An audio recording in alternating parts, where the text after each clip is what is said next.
மேல்மலையனூர் அருகே நள்ளிரவில் வீடு புகுந்து மாற்றுத்திறனாளி பெண் பாலியல் வன்கொடுமை செய்யப்பட்டுள்ளார். பாதிக்கப்பட்ட பெண் சிகிச்சைக்காக மருத்துவமனையில் அனுமதிக்கப்பட்டிருக்கிறார். மேலும் இச்சம்பவம் குறித்து மேல்மலையனூர் போலீசார் விசாரணை மேற்கொண்டு வருகிறார்கள்.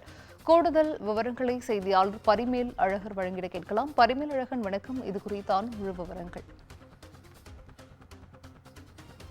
நள்ளிரவில் வீடு புகுந்து மாற்றுத்திறனாளி பெண் பாலியல் வன்கொடுமை செய்யப்பட்டு பாதிக்கப்பட்ட பெண் சிகிச்சைக்காக மருத்துவமனை அனுமதிக்கப்பட்டுள்ளது.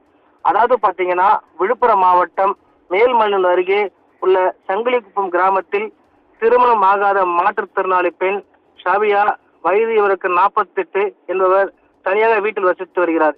இந்நிலையில் நேற்று நள்ளிரவில் உறங்கிக் கொண்டிருந்த போது வீட்டுக்குள் புகுந்த மர்ம நபர் ஷபினாவை வலுக்கட்டாயமாக பாலியல் வன்கொடுமை ஈடுபட்டுள்ளார்.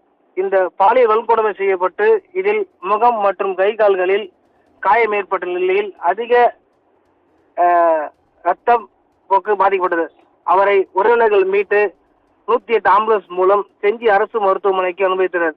அங்கு அவருக்கு முதலுதவி சிகிச்சை அளிக்கப்பட்டு மேல் சிகிச்சைக்காக விழுப்புரம் மாவட்டம் முண்டியம்பாக்கம் அரசு மருத்துவக் கல்லூரிக்கு அனுமதிக்கப்பட்டார். இந்த சம்பவம் தொடர்பாக மேல்மலையனூர் காவல்துறையினர் வழக்கு பதிவு செய்து விசாரணை மேற்கொண்டனர். நள்ளிரவில் வீட்டில் உறங்கிக் கொண்டிருந்த மாற்றுத்திறனாளி பெண் பாலியல் வன்கொடுமை செய்யப்பட்ட சம்பவம் இந்த மேல்மலையனூர் சுற்று வட்டார பகுதி பொதுமக்களிடையே அதிர்ச்சியை ஏற்படுத்தியுள்ளது.